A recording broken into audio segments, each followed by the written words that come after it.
All right, we're back for IT Coach for Business Leaders, podcast from InfoSystems, and we're on episode number 8. This is going along pretty quickly here in 2018. Today's episode will pick up on something we brought up in our last episode, which was the topic of backups. Mm-hmm. But and really the last episode was kind of laying the foundation for what is a backup strategy, what are the different, and we brought up the recovery time objective, recovery point objective, retention period, just some of the main concepts of building out a backup strategy and a backup solution. And today we're going to talk about some of the actual solutions, the technology that's in place to accomplish a backup strategy. Before we go there, when we were having a planning session, you brought up a scenario that I thought was, I want to say hilarious, but it's kind of sad at the same time because, you know, somebody's actually doing this. And this is like one of those old wives' tales where you know this is a story that gets passed around because there's truth to it at some point in time. And so you mentioned you've seen or heard of, I don't know if this was a customer of InfoSystems or just, you know, something where you heard, man, can you believe this company's doing this, from another IT colleague, but a company having a flash drive plugged into their server as a backup. So they were backing up from data from the server onto the flash drive. But the flash drive is essentially just perpetually plugged into the server and never moves. Right. Well, first of all, I've seen it personally and on more than one occasion at multiple sites that we've gone out to survey for potential new customers. And I'll take it a step further. It's sometimes a full USB hard drive, with the cable and everything. In some cases, I've seen a USB key. Yeah. Because you can get those pretty large now. You can get 256 gig or even a terabyte key, and that's their backup strategy. In some cases, it's been as simple as someone's rigged up some batch files that just do a copy of the files. Some cases they're using Windows backup that's built in, and then it's streaming the data out to that. So, it may be that someone's watching this now and saying, "Yeah, that's what we do." What's wrong with that? What's wrong with that? So let's talk about what's wrong with that. Yeah. And so there's lots of things that are wrong with that. Number one is USB hard drives. The keys and the external drives are not known for high reliability.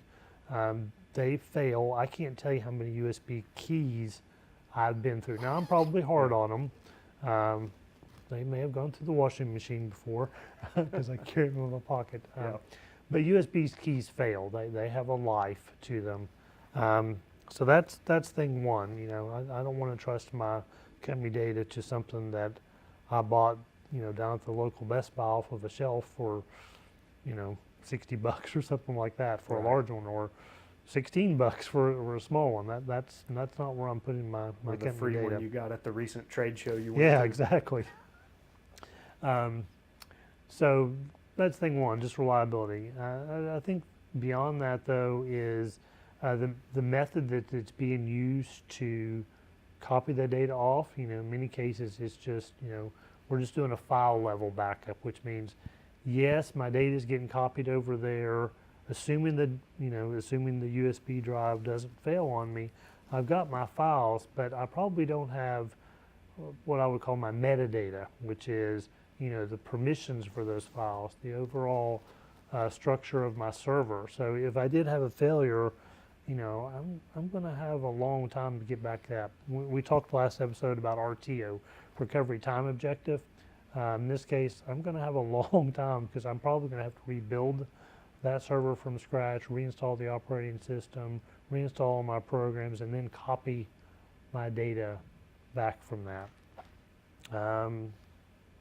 I guess strike three, I would say, against that methodology is that's not really getting the data off-site. And getting your backups off-site is a vital component of any comprehensive backup strategy, because that building could burn down. It could get hit by a tornado. That room could get flooded. You know, any number of scenarios if my data is just sitting there connected to the same source. One more thing. Let's see, how many problems can we identify? The list grows. You know, the list grows. It's retention periods, right? So if that's my copy of the data, and I'm overwriting that copy every night with a fresh backup, well, what happens if the disaster occurs during the backup, right? I've probably lost both the data and the backup if it would happen then. But beyond that, what if I need a copy of my data from 2 nights ago or a week ago? You know, so using that strategy, I'm probably only getting 1 copy of the data, and it's getting changed every night. So just a litany of reasons why that's not a good solution. Yeah, okay. Yeah, so I mean, I guess that's scary that could be a fairly common scenario out there in the business world, but you know, today's topic, we're going to talk about other types of solutions. Sure. So, and all have pros and cons, and we Yeah. talked about management being involved in discussions to determine the RTO, the RPO, and the retention periods, and each solution has different factors for those things. I Right. mean, if you need that near instant or the near zero, like you said, RTO and RPO, some of the solutions out there just aren't acceptable at all, and you would have to go in a particular direction. So anyway, let's run through some of the common scenarios for the backup processes, and obviously starting at ground zero, which is no backups. It's common Don't recommend sense. that one. Yeah, that pretty common sense about what your risks are there. I mean, if you don't have backups and a disaster happens, you're starting from scratch. Right. When you get your business back up and running. So moving forward from there, you're probably, as a first phase, talking a physical backup, and we already mentioned a flash drive or a USB key or things like that. What are the different types of physical media that could be used as a backup, and how can those be effectively used Sure. in a backup strategy? So, you know, we kind of already identified that off-the-shelf USB drives are not something we want to do. We can take that a step further. There are some companies out there that have taken hard drives and engineered them to be in a, imagine if you will, a cartridge type of format, where they make a holder that will take multiple hard drives that can be hot swapped in and out. So that improves, that solves some of the problems that we talked about. One, they're engineered to be more reliable, so they're using enterprise grade hard drives that are designed for longevity. They've put them in a format that can be removed and taken off site. So that solves for our problem of retention periods and solving for you know, the building burning down and consuming both my backup and my original copy. Typically those scenarios, you would use them in conjunction with a backup software that's designed to do more than just capture files, but to go ahead and capture that whole operating system, all the metadata, all the Active Directory, all the configurations that go along with it. So that mitigates a lot of the things that we talked about from just a simple USB. It's not a perfect solution. One of the problems that I would identify with it is what I would call the human factor, and that is that this type of solution still requires human beings to be involved and a lot of rigor to the process of making sure this gets done. So if you're going to go down this route, it needs to be a very strong policy, and you need to have someone that's their job, and they need to have a backup because they're going to want to take vacations and they're going to be sick from time to time. But that backup's got to be changed out each night. You know, put the new cartridge in. They've got to look at the logs and make sure the backup did run the night before. Make sure that it's not showing errors. And then finally they need to take that and get that off site in some way. So not a perfect, but solve some things. We talk about tape. Tape is very similar, and tape's been around forever, right? Yeah. You know, we've been doing tape back as long as I've been in the business. We've been using tape. We're seeing it less and less because there's other solutions out there now. But tape is a tried and proven. Some of the advantages to tape is you can get a whole lot of data just in a very small enclosed place, making it easier to carry off site. So I would almost equate those two solutions equally.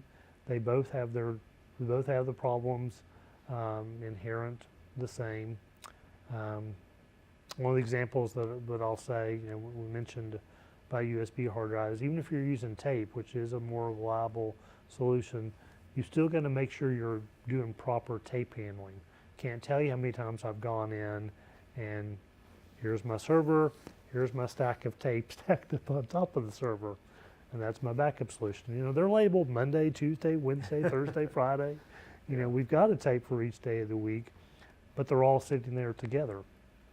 And so, you know, for the reasons we've already discussed, that's not a good solution. Yeah. And I guess with physical media, tape and removable drives, and when you get into the retention period, I would assume that the farther you need to go back with a retention period, the cost follows, because you've got not only the cost of the actual media that you're storing it on, but storage space to take the media to and store it. You know, if you need to keep years worth of physical media in storage, you may need more space to store that media than if you just needed a week's worth of media. Absolutely, and I'm glad you brought up storage, because that's multiple factors around that for your physical media too. One is making sure that storage is secure, right? Because this is copies of your data that could be precious. Hopefully you're doing some type of encryption to encrypt that, but it still needs to be kept in a secure place. One, so that people don't steal it, and two, so it doesn't get lost. So yes, if you're needing a long retention period, there could be some expense with storing that and just space to put it all in. Another thing that comes to mind is the transport to that storage. There are businesses that's their business model, is coming in and helping, picking up those tapes, taking them and secure them in a safe place. I'll tell you that most business owners look at that and go, I'm not going to spend the money on that, because I've got employees, and those employees have houses and they live, 20 miles from here. I'll just have, let's make up a name. I'll have Sally take the tapes off site and take them to her house each night. Well, that can work, but here's some problems with that. Sally's got to be there every day. She's got to make sure, and that probably includes somebody needs to pick up those tapes on the weekends too, to get them off site. Sally's got to transport those, and I can remember a time when, and I've done this before. I've been Sally, let's call it Sam. I've been me, and I've transported the tape for InfoSystems many years ago, and I had the rolling suitcase that had, 50 tapes in there. So, how do they get somewhere? Well, they go in the trunk of my car. You think about media, hard drives or tapes. Well, what's an enemy to that? Heat, right? So transporting those devices in your car, you could be wiping that data out just while you're transporting it. It's not like we ever have hot days here No, in Tennessee. never. So I think the assumption is like, well, we're going to take those tapes, we're going to take them straight home, get them out of the car, and they're going to go into the air-conditioned house and be safe. Well, that's the plan, but life happens, right? People don't always go straight home. Right. They go out to eat, And you know, like you said, here in Chattanooga, it can be 90 plus at 7 o'clock in the evening in the middle of summer, and those tapes can just be in there melting and losing your data. So you really got to think through the transportation and safe storage of any type of physical media. So I guess from what I'm gathering, that an effective backup strategy using physical media would probably include some very well thought out, rigorous processes and policies with teeth behind them. Right, and that's key. That keep people honest to do their part. And probably, you know, if we're talking employees being involved in that process, backups to that employee or those employees, because when people are on vacation or out sick, or if a employee leaves and is replaced by a new employee, you know, you have to have someone who can train them and get them going on their part of the policies, and or using a paid service to handle those key processes for your company, the transportation, the storage, et cetera, et cetera. And by the way, this is yet another reason why we keep saying that executive leadership needs to be involved in making these decisions, because they've got to be the ones to come up with that policy, with that rigor, with those teeth, as you said, to make sure this gets done. Yeah. You know, usually IT doesn't have the authority to make sure that policy is going to be adhered to and it's treated. This is a critical business process that has to happen, because we can't predict when a disaster is going to happen. Yeah. Something I hear often too is that even when companies are creating backups, and they may have the right procedure and policy and technology and everything in place, but they miss one key component of that, which is testing, to make sure that they can effectively restore from a backup. Do you have any comments about testing physical backups? Yeah, and any physical backup solution testing is vital, because tapes have a shelf life. They aren't, and hard drives have a shelf life. They don't last forever. So yeah, it's vital that, you know, on a regular basis, that those tapes are validated to make sure that can I actually restore and get something back. Because all the backups in the world do you no good if you can't restore, and that's can be a bit of a painstaking process. We've got to get a tape in. Tapes aren't always the speediest thing when it comes to restore. Just think about it, sequential access, and so it takes some time to go through and find the data that you need. But yeah, testing's vital. I would say if you are doing a tape backup solution or any type of physical solution, at a minimum you want to set your backups to verify, so that, you know, when it does the backup, it turns around and immediately verifies that backup, compares the data on the media to, you know, the data that's just been backed up. But that's not enough. That tells me right then it was fine, but it doesn't tell me that tape is good a week from now. Yeah. You know, because it doesn't tell me what happened to that tape in the trunk of Sally's car. Right. You know, since I made the backup. Yep. So moving on past physical media that would be part of an on-premise to off-premise backup process, the next type would be some type of cloud backup, to where you're skipping the physical media part on-premise and going directly to someone else's physical media at their location, wherever that may be, from their data center or their operations center. So what are the pros and cons of cloud backups? Yeah, and let me add to that a little bit too, that cloud, you know, a lot of times we define cloud, I mean, the truth is cloud is it's operating on someone else's system somewhere else. It could be your own system, which we could put the term private cloud on, so it could be something that you're storing your backups, or you're replicating your data or copying your data to one of your other locations on another site. And that can be an acceptable solution if you're, you know, thinking through all the processes behind it. So let's start there. Let's start with the idea of private cloud. First of all, don't confuse replication and backup like we talked about in our last episode. So this isn't just replicating the data up to where it's on another server that people use up there. It's an offline backup that users don't have access to.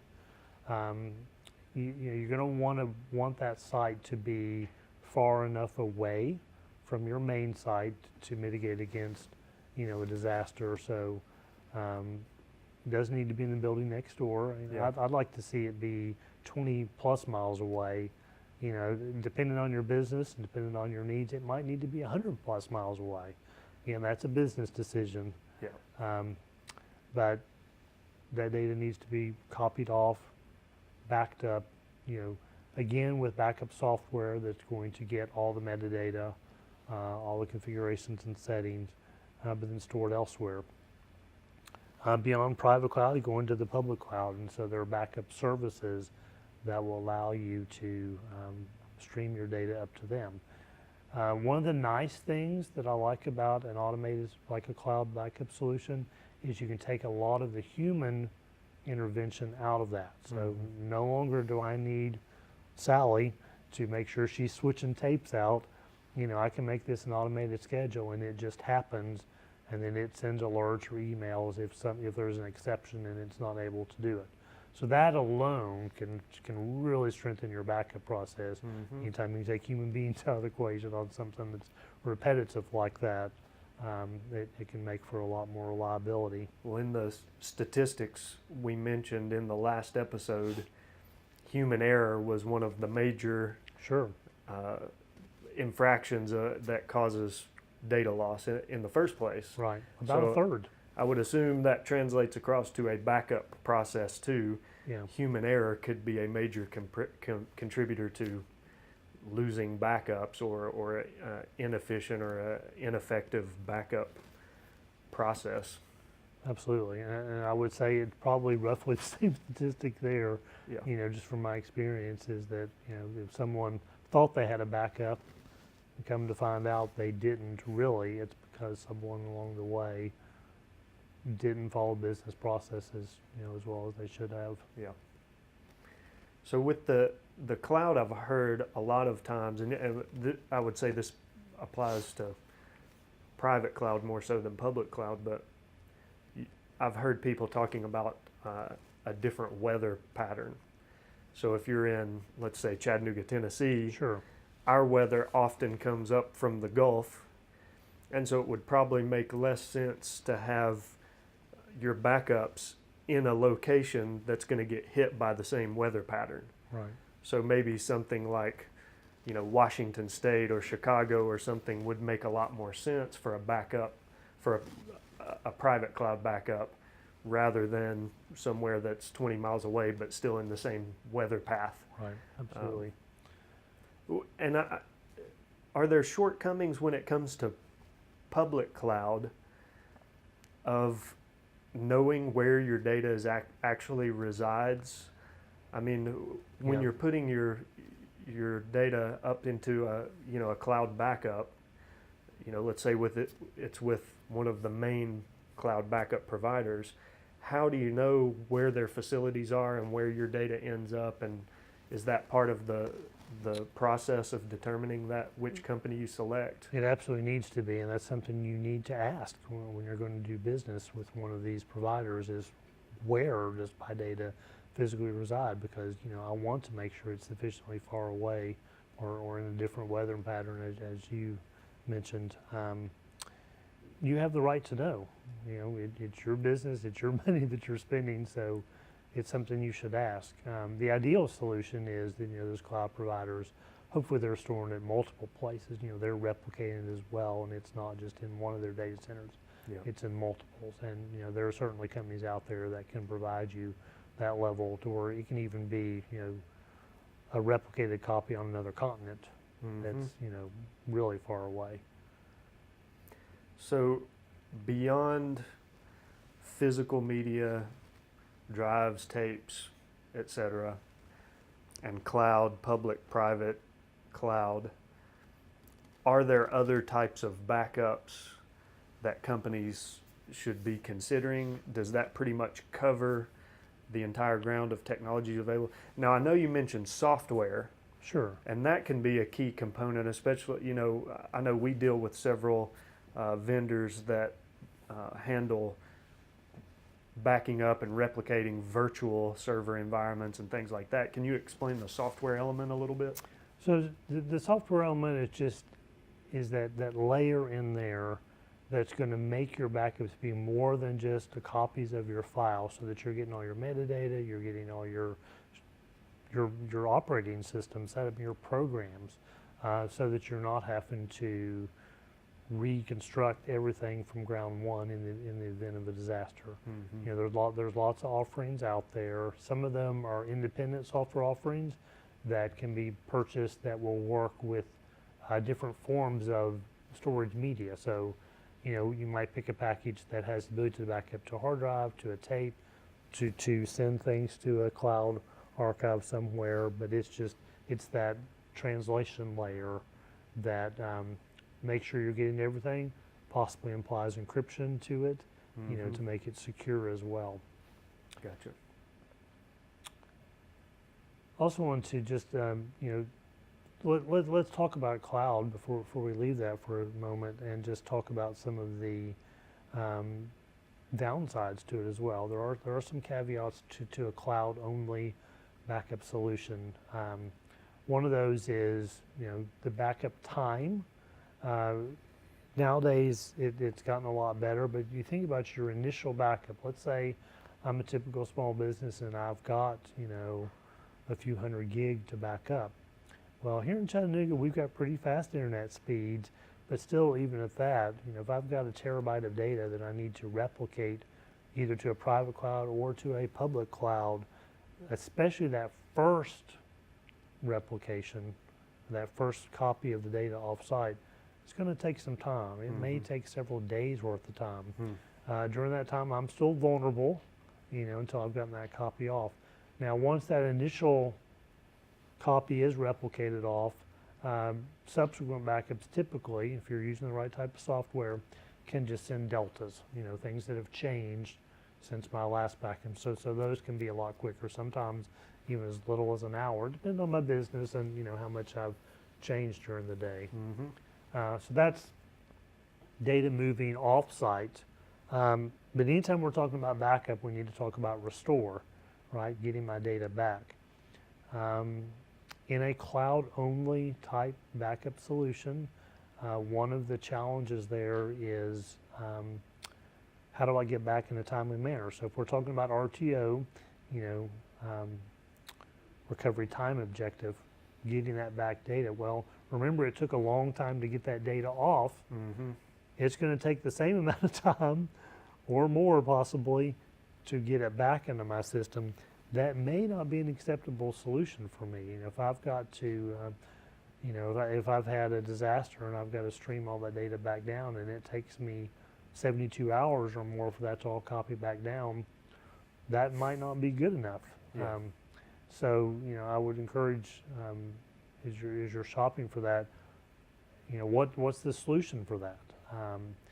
If it's a private cloud, if it's your own, well, you can probably hop in your car and go there and, plug a USB hard drive in, copy your data down, drive it, and copy, and I've got it. If it's a public cloud, hosted by one of the big names, that may not be an option. They may not be allowing me in their data center. Maybe they have an offering where they will do that for me, but that's something I need to know now, not on the day. I don't need to be calling the day of the disaster and saying, what's your policies on this? How do you handle it? It's something that needs to be thought out in advance. Yeah. Yeah, and one thing that, we were talking about private cloud, and, some companies have multiple sites or multiple facilities that they could use in that type of backup strategy, but there's also co-location providers where, companies that don't have multiple locations could just lease some space Absolutely. in someone else's facility. Maybe it's a data center or some other type of IT provider, and they could put their own equipment in someone else's facility and in just some leased space, and that could be a component of a private cloud backup strategy. You know, a lot of times that comes down to being a money decision. Yeah. You know, you got to find out if I already have an investment in some things that I want to replicate my data to. That might be a good cost effective because my only new net money I'm having to spend is for that space to put it. If I'm starting from scratch, I'll tell you that's probably not going to be cost effective just Yeah. because, you know, the big name guys are going to be able to do it at scale cheaper than I can build it myself. Right. And you're also, you know, you're getting into some of the financial decisions that we've talked about on previous episodes, which is capital expenditure versus operational expenditure, and Right. building out your own IT infrastructure in a colo provider could require a whole lot of capital expense. Good.